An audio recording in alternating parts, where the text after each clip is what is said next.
কথায় আছে জিলিপির প্যাঁচ, আর এই জিলিপির প্যাঁচ থাকার জন্যই কিন্তু আমরা এই জিলিপিটা বাড়িতে বানানোর চেষ্টা করি না। কিন্তু আজকে আমি যে সহজ পদ্ধতিটা আপনাদের দেখিয়ে দেব, সেটা কিন্তু দেখার পরে আপনারাও কিন্তু চাইবেন বাড়িতে কিন্তু একবার হলেও ট্রাই করি।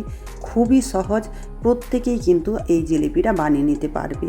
তার জন্য কিন্তু সম্পূর্ণ ভিডিও জুড়ে থাকুন, আর যে ছোট ছোট টিপসগুলো দেব সেগুলো ফলো করুন।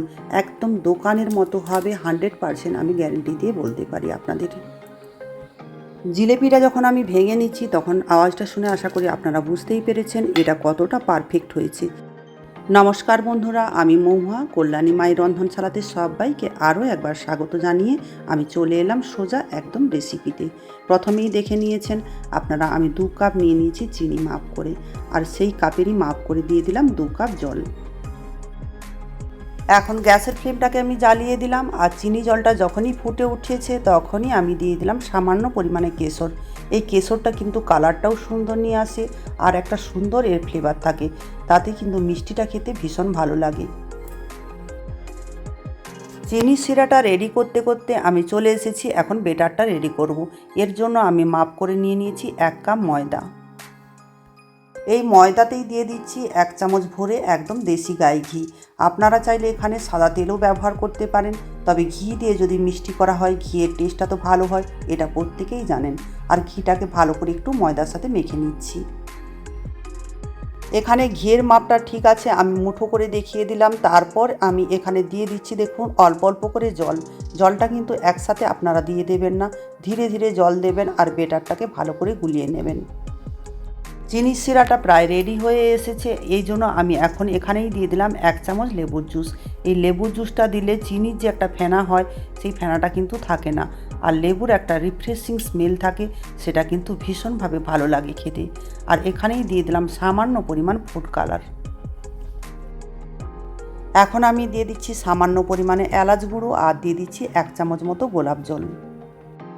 মিষ্টি জিনিসে গোলাপ জলের গন্ধটা এতটাই ভালো লাগে, তার জন্য আপনারা একটু গোলাপ জল দিয়ে দেখবেন, খেতে কিন্তু ভীষণ ভালো লাগবে। চিনির শিরাটা চেক করে আমি দেখিয়ে দিচ্ছি হাত দিয়ে, একটু আঠালো আঠালো যখন লাগবে তখন ভাববেন যে এটা হয়ে গিয়েছে, তখন গ্যাসটা আপনারা বন্ধ করে দেবেন।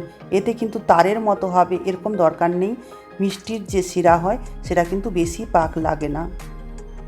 চিনির শিরাটা হয়ে গিয়েছে, এবার গ্যাসটাকে বন্ধ করে দিই। গ্যাসের উপরে আরও একটা ফ্রাইং প্যান বসিয়ে দিলাম। তারপর তেলটা গরম হতে হতে বেটারটাকে আরও একবার রেডি করে নিচ্ছি। তারপর দেখুন বেটারটাকে আপনাদের দেখিয়ে দিচ্ছি, দেখুন ঠিক এই রকম কনসিস্টেন্সি হলেই ভাববেন ঠিক আছে।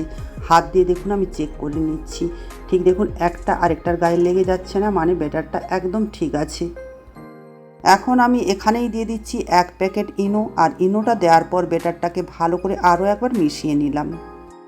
এখন যেটা নিয়েছি সেটা হলো একটা আটার প্যাকেট, আর এটা দিয়েই আমি কোন রেডি করব। প্রত্যেকের বাড়িতে কিন্তু জিলিপি বানানোর কোন থাকে না, তার জন্য আমি কি করছি এইভাবেই রেডি করে নিয়েছি।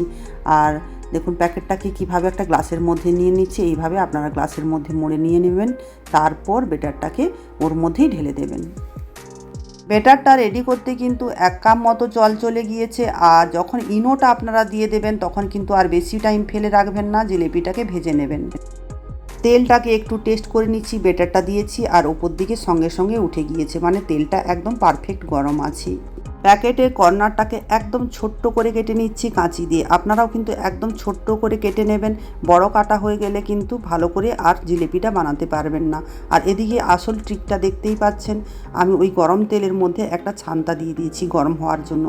এবার ওই ছান্তার উপরে আমি কি করছি, এইভাবে দেখুন যেরকম জিলিপির পেঁয়াজ দেয় সেভাবে পেঁয়াজ করে আমি নিয়ে নিচ্ছি। যারা নতুন বানাতে জানেন না তারা কিন্তু এইভাবে বানিয়ে নিতে পারেন। আর ডাইরেক্ট আমি তেলের উপরেও কিন্তু পেঁয়াজ দিয়ে বানিয়ে নিচ্ছি, কিন্তু অনেকেই এটা পারেন না, তারা কিন্তু এইভাবে ছান্তার সাহায্যে বানিয়ে নিতে পারেন একটা একটা করে। আর এখানে আরেকটা টিপস আমি দিয়ে রাখি, যখন আপনারা জিলিপি ছাড়বেন তখন কিন্তু গ্যাসের ফ্লেমটাকে একটু হাই দিয়ে রাখবেন। তারপর সব ছাড়া হয়ে গেলে দেখবেন ফুলে গিয়েছে, তারপরে কিন্তু গ্যাসের ফ্লেমটাকে একদম কমিয়ে দেবেন সিমিতে।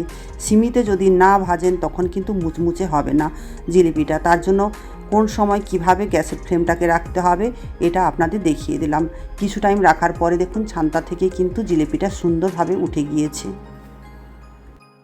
এবার জিলেপিটাকে একটু উল্টিয়ে পাল্টিয়ে ভেজে নিচ্ছি, আর ভাজতে একটু টাইম লাগবে, আপনারা একটু ধৈর্য ধরে ভেজে নেবেন গ্যাসের ফ্লেমটাকে সিমিতে রেখেই, তাহলেই কিন্তু একদম পারফেক্ট দোকানের মতোই মুচমুচে, একদম অনেক টাইম রেখে দেওয়ার পরেও কিন্তু নেতিয়ে যাবে না, এইরকম একটা জিলেপি আপনারা বানিয়ে নিতে পারবেন।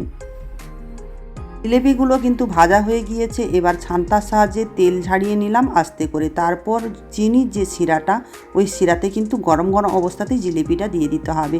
এটাও মনে রাখবেন, গরম অবস্থাতেই কিন্তু আপনারা চিনির শিরার মধ্যে দিয়ে দেবেন, তারপর 1 মিনিটের মধ্যেই কিন্তু উঠিয়ে নিতে হবে এই জিলেপিগুলোকে। বেশি টাইম রাখলেও কিন্তু বেশি জুস চলে যাবে, তখন কিন্তু মুচমুচে আর হবে না এই জিলেপিটা। আর বাকি যে জিলেপিগুলো দেখছেন আবারও এইভাবে ভেজে নিচ্ছি, প্রত্যেকটা জিলেপি একদম সুন্দরভাবে কিন্তু হচ্ছে, দেখেই বুঝতে পেরেছেন।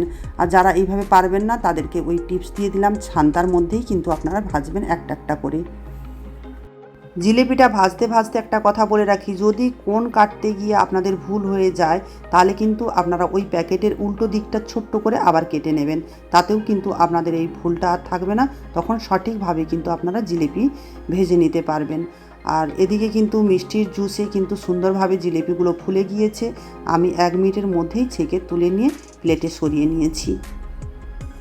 জিলেপিটা কিন্তু একদম বানানো কমপ্লিট হয়ে গিয়েছে, এটা দেখে আপনারা আশা করি বুঝতেই পেরেছেন এটা কতটা পারফেক্ট হয়েছে, কতটা জুসি হয়েছে, আর কালারটাও কিন্তু ভীষণ সুন্দর হয়েছে। বাড়িতে যদি আপনাদের এরকম ইনস্ট্যান্টলি জিলেপি খাওয়ার ইচ্ছে হয় বানিয়ে নিতে পারেন। আর আজকে তো রথের দিনে কিন্তু আপনারা এরকম জিলেপি বাড়িতে বানিয়ে নিতেই পারেন। 1 কাপ ময়দা দিয়ে তো এতগুলো জিলেপি বানালাম, তাহলে আপনারা 1 কাপ ময়দা দিয়ে এরকম জিলেপি বানিয়ে নেবেন, আর বাড়িতে সবাই কিন্তু খেয়ে নিতে পারবেন। কেমন লাগলো জানি না আমার রেসিপিটা, আপনাদের যদি ভালো লেগে থাকে তাহলে প্লিজ লাইক করবেন, কমেন্ট করবেন, আর বন্ধুদের মাঝে শেয়ার করে দেবেন। আর যে সকল বন্ধুরা আমার চ্যানেলে নতুন এসেছেন, এখনও পর্যন্ত চ্যানেলটাকে সাবস্ক্রাইব করেননি, প্লিজ সাবস্ক্রাইব করে রেখে দেবেন, যাতে করে নিত্য নতুন ভিডিও আপলোড করলে সবার আগে আপনাদের কাছে নোটিফিকেশন পৌঁছে যায়। সবাইকে রথযাত্রার আন্তরিক শুভেচ্ছা ও শুভকামনা জানিয়ে আজকের মতো আসছি, আবারও হাজির হয়ে যাব নেক্সট কোনো ভিডিও নিয়ে আপনাদের সামনে। সবার রথযাত্রা ভালো কাটুক। জয় জগন্নাথ, জয় প্রভু।